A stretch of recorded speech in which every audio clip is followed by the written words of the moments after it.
confident. You're strong.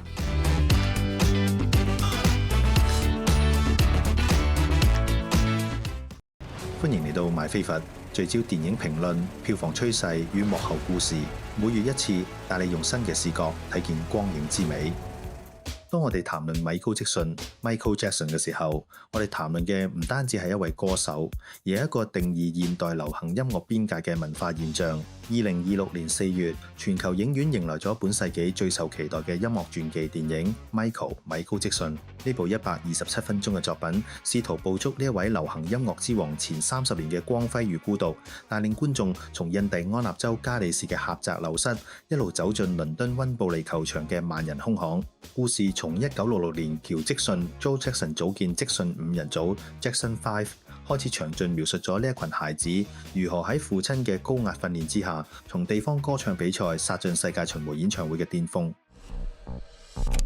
Ready whenever you are, Michael.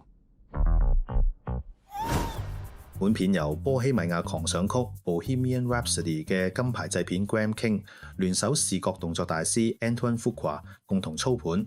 Fuqua 以執導動作同犯罪驚悚片著稱，其最具代表性嘅作品莫過於與丹素華盛頓合作嘅系列電影，包括坐騎奪得奧斯卡影帝嘅《邊緣特訓》以及經典嘅叛諜裁判系列。That's what I'm talking about. The first day on the job, you hit a $3 million seizure. What's the matter? You don't want a piece of this? Huh? It can't be like this. 兩人嘅首度合作，預期將讓呢部傳記電影喺保有商業大片明快節奏嘅同時，亦都能夠細膩刻畫人物內心嘅矛盾同自我拉扯，將呢位流行音樂天王嘅真實情感更近距離咁呈現俾觀眾。喺角色塑造上，導演需要揾到能夠成為米高嘅人。直到米高嘅親侄仔扎花 Jackson 加入，佢不僅喺外形上高度神似，更喺動作嘅質感上延續咗米高嗰種獨特嘅舞台語言。喺製作過程中，扎花經歷咗由米高積遜原編舞師親自指導，甚至曾經喺米高舊居 Havenhurst 留低長時間訓練，並以落地長鏡反覆打磨每個細節，讓觀眾喺1秒嘅轉身裏邊就能夠睇見米高嘅身體記憶。不過製作並非完全順利。2023年，美國演員工會罷工導致拍攝中斷，使上映時間從原定2025年延至2026年。後期又遇到法律層面嘅限制。米高積遜遺產委員受1994年和解協議影響，影視作品入邊不得提及 Jordan Chandler 嘅姓名，於是原本包含1993年性侵指控細節嘅段落被大規模刪減，並且為補拍耗費巨額成本，最終大幅提前結尾，節點至1988年。呢啲調整亦都引發爭議。部分影評認為電影出現洗白傾向，但係從製片策略嚟睇，更似係喺商業與積遜家族利益之間做出嘅必要退讓與取捨。影片最強嘅情感衝突建立喺米高與父親喬積遜之間嘅拉扯。Colman Domingo 飾演嘅喬並非單純臉譜化嘅反派，佢讓觀眾睇到一個出身寒微嘅黑人父親點樣用暴虐嘅紀律換取保護。佢相信自己喺對抗外界嘅偏見，佢亦都把傷害一步步施加到孩子身上。呢種壓迫感讓親情變成咗舞台前嘅窒息，讓米高嘅天賦顯得更似喺疼痛中被磨出嚟。對鐵粉而言，本片最令人上癮嘅係經典作品誕生過程嘅細節化描寫。觀眾睇見米高點樣同製作人 Quincy Jones 喺錄音室爭辯。電影仲重現 Thriller 專輯拍攝現場嘅趣聞，包括以真實幫派成員參與 Beat It 群舞，尤其是太空步 Moonwalk 嘅首次亮相，被完整拉長呈現，讓觀眾彷彿置身1983年嘅演播大廳，感受嗰一刻世界被震動嘅瞬間。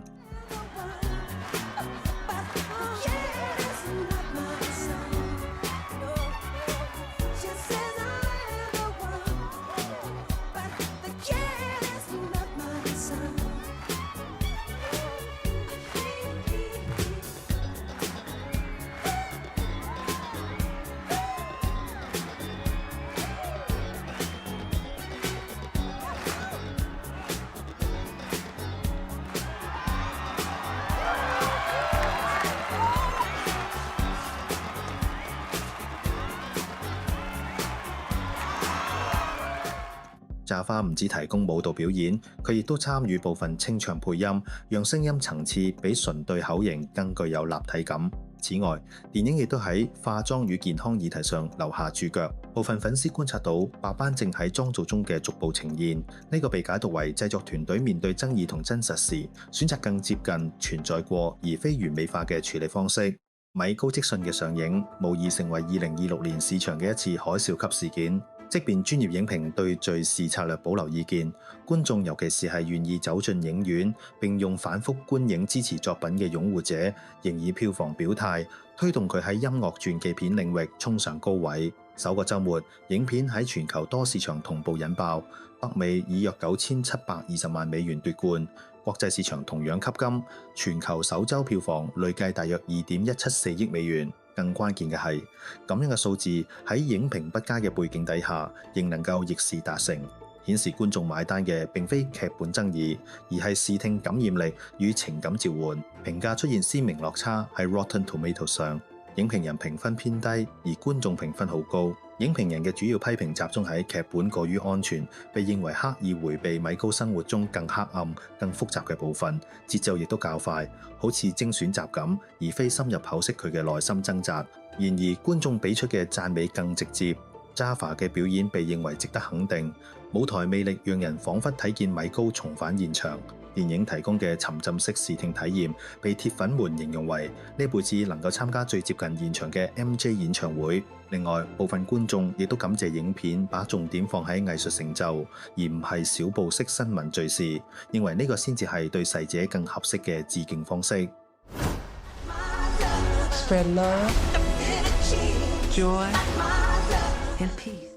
米高積遜不僅係一部傳記電影，更加似全球觀眾共同完成嘅一次情感修復。儘管拍攝期遇到罷工影響，又因法律限制進行補拍同敘事重構，導演庫夸同扎華仍然把底線守喺把米高最璀璨嘅藝術光芒呈現出嚟。對歌迷嚟講，呢份呈現更似療愈。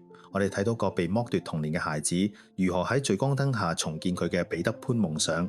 亦都睇到一個喺父親拳頭陰影裏邊震抖嘅少年，點樣將恐懼轉化成舞台上嘅神話。影評人對佢潔淨化傾向不滿，卻無法否認佢嘅吸引力。電影最終將畫面定格喺1988年 Best 世界巡迴演唱會嘅巔峰時刻。呢個既係遺憾，未能夠完整覆蓋後半生嘅所有複雜爭議，亦係某種保護。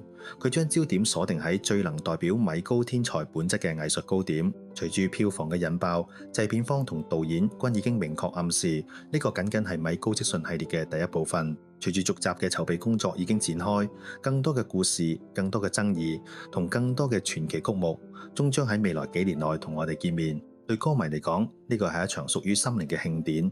如果你仍然記得1983年嘅太空步，仍會因 Thriller 嘅狼叫而起雞皮，咁呢部片就係你喺2026年嘅必睇之選。呢個唔係終結，而係一次傳奇嘅續寫。正如米高生前最愛講嗰句說話：好戲仲喺後頭呢，You ain't seen nothing yet。